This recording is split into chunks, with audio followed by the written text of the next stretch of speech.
Hey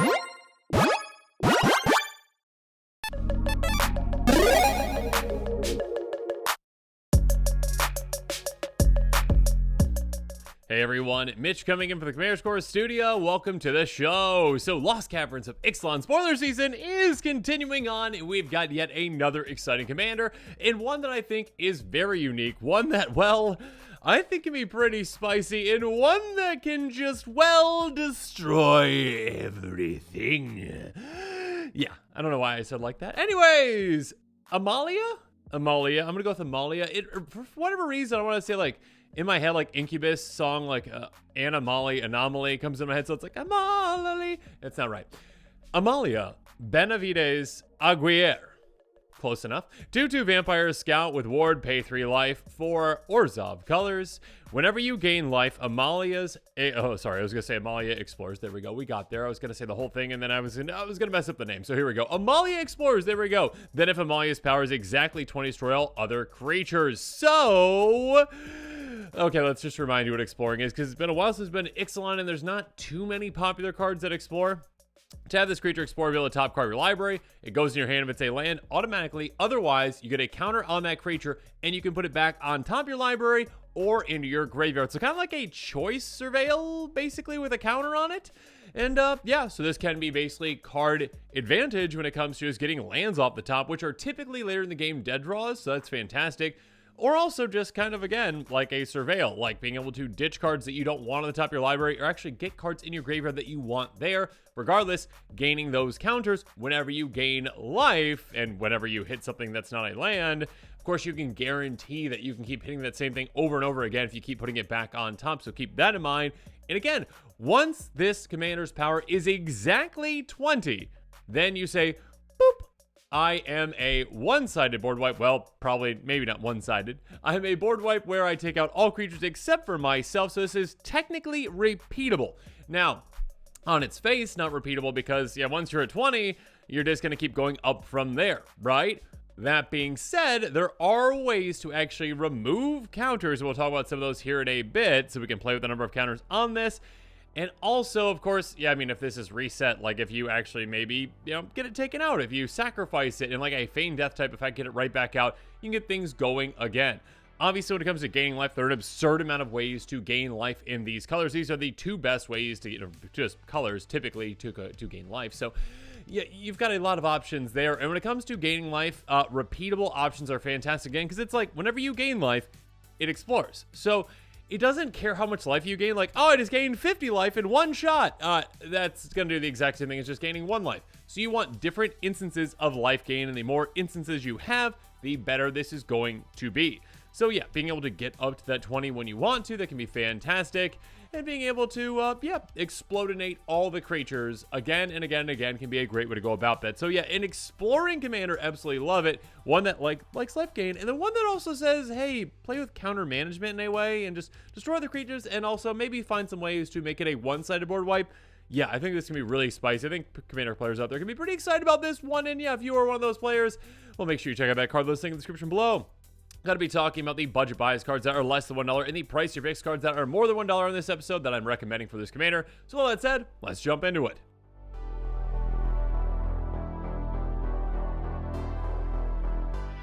So let's start things off in the budget buys. Again, cards that are less than $1 within my budget.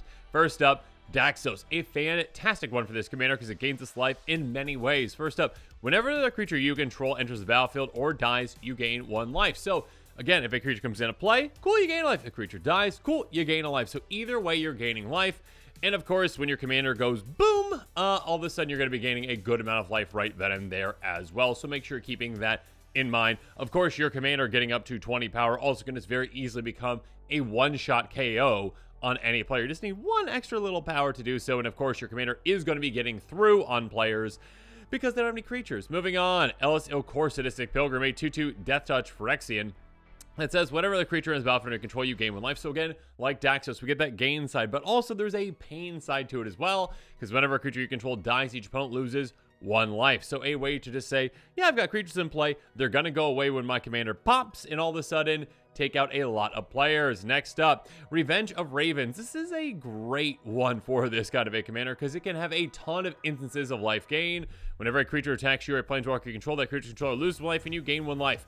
This is an instance for every single creature that is attacking. So again, hey, you swing at me, there's going to be some pain. And also, again, for each creature you attack with, I'm going to be just exploring left and right. Again, getting lands off the top of my library in hand, getting counters on my commander, potentially destroyinating all the things out there. Next up, Sunscorched Regent, yet another great repeatable life gain source that has a ton of instances of life gain, especially in a format like Commander, because whenever an opponent casts a spell, you get a counter on this and you gain 1 life. So this can become massive in no time as well. But also, again, with this commander, hey, you cast spells, I explore. That is a ton of additional value for you.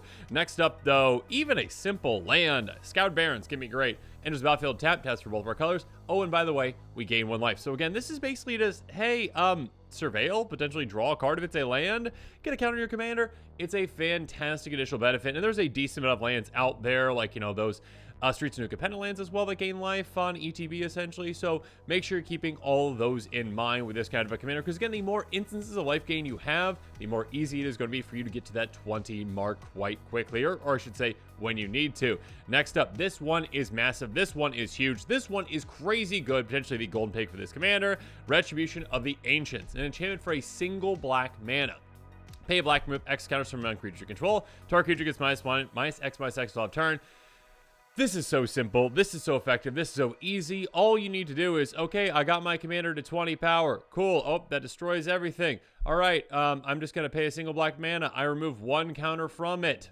I'm going to make my commander shrink 1 power. Okay, cool. Yep. Let's see. Now I'm at 19 power. Who wants to help me gain life so I can destroy all the creatures again? Yeah, basically an incredibly easy, repeatable board wipe.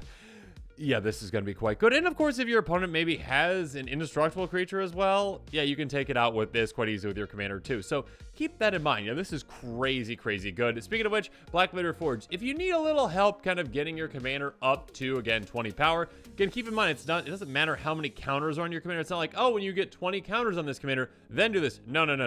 It's just 20 power. So Black Glitter Forge can help kind of supercharge you quickly.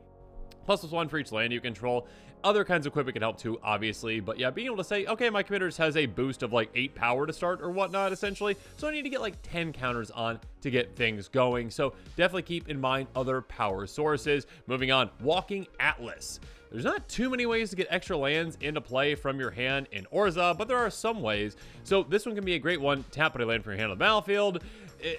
Just want to mention this because I like making fun of wizards for this. This is an artifact creature, but they forgot to put artifact on there. So there you go. Regardless, tap this, get a land from your hand, into play. Cool. Again, you're going to be getting a ton of lands off the top of your library directly in your hand thanks to that exploring, so make sure you're taking advantage of just that. Also take advantage of all this life gain with something like Marauding Blight Priest. There's other cards that can really help with this too. Whenever you gain life, each opponent loses 1 life. Again, the point of this deck, the point of this commander is to have a lot of instances of life gain, not necessarily just giant life gain bursts, but a ton of mini life gains. So therefore, hey, whenever you're gaining life, you're also draining your opponents too with this.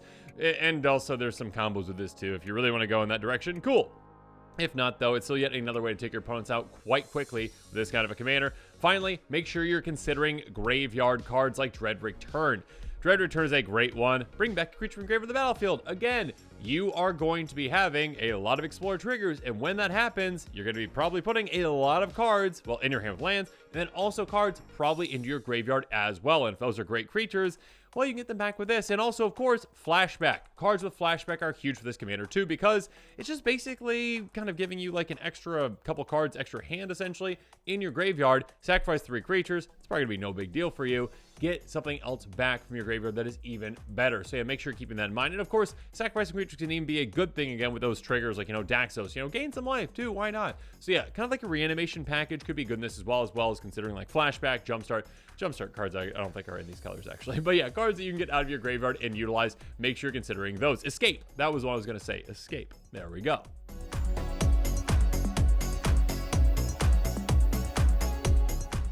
Now let's move on to the pricier picks, and first up we've got Eldrazi Monument. Yeah, I wish this card was more budget friendly. It's a crazy good card.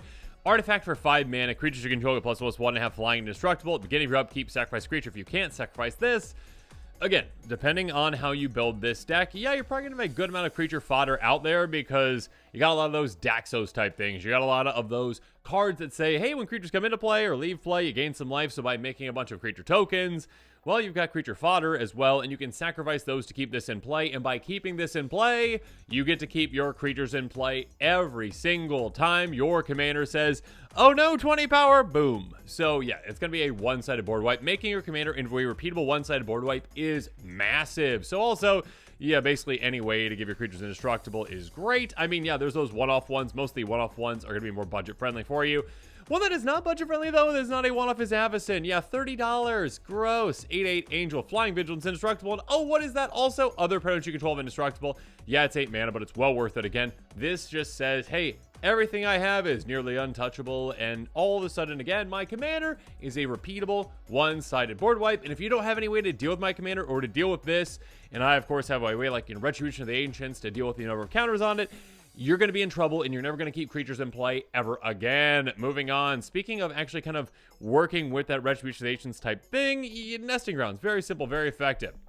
Tap for a colorless, pay 1, tap, move a counter from target permanent you control, another target permanent. Active anytime. The sorcery.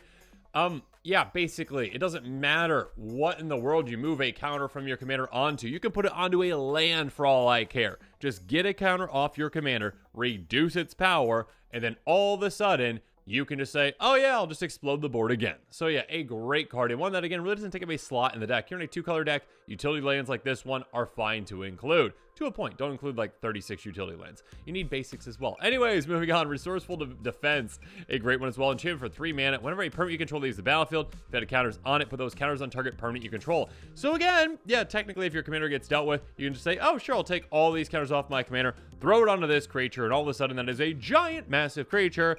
On top of that though, pay 4 and a white, move any number of counters from target permanent you control onto another target permanent you control. So yet another way to essentially say, like Retribution of the Ancients, let's just get rid of these counters and move them to where we need to. So this one can be really tricky because you can just move the counters off. I guess technically if you had like 10 mana, you could just like board wipe again. You could be like, okay, I'll take 20 counters off my commander, whatever it is. Not 20, I guess it had to be 18.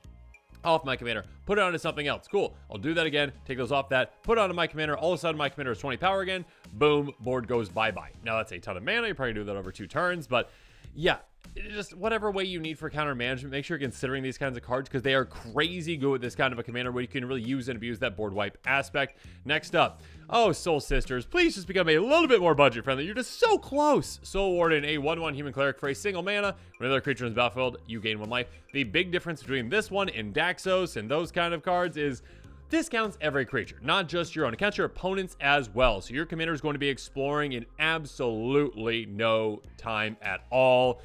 Getting up to 20 counters, gaining you a ton of life. I mean, this will gain a ton of life. And then also getting a ton of lands in your hand. A lot of crazy things can happen when you've got a lot of these, again, independent, extra little triggers for gaining life. And of course, also, if you want another way to win, Aetherflex Reservoir, an incredible card. One that I wish was a little more budget friendly. Artifact for 4 mana. Whenever you cast a spell, you gain 1 life for each spell you cast this turn. This can gain you a lot of life throughout the game. Again, another instance of life gain, just happened to be there. And of course, hey, pay 50 life, deals 50 damage to our creature player. If you've never had the experience of just holding this card over your opponent's heads when you're at like 100 life or so, I mean, 101 life would be great. Or just actually even above 50 life, just barely above 50 life is still fine. Because you can just be like, okay, if you do anything against me, anything to me, if you look at me the wrong way, you're gone. So go fight each other while I just sit here and just actually take you all out one at a time. So this is a crazy good card. Again, gains you a ton of life throughout the game, another instance of life gain, and of course, another win condition for you. And finally, Sir Conrad the Grim. Why aren't you budget friendly? You keep getting reprinted and you're still above $1. I mean, you're very, very good. That's why. I mean, you're budget friendly, basically. You're above $1. Please get under $1. Anyway, Sir Conrad says, basically, whenever a creature goes here, there, or anywhere, dies from the grave from anywhere other than the battlefield, or creature leaves your graveyard, 1 damage each opponent. So, graveyard from anywhere means that it counts from the top of your library too. So essentially, hey, when I explore and I take a creature from the top of my library from my graveyard, all of a sudden now that is 3 total damage, 1 for each opponent, every single time that happens.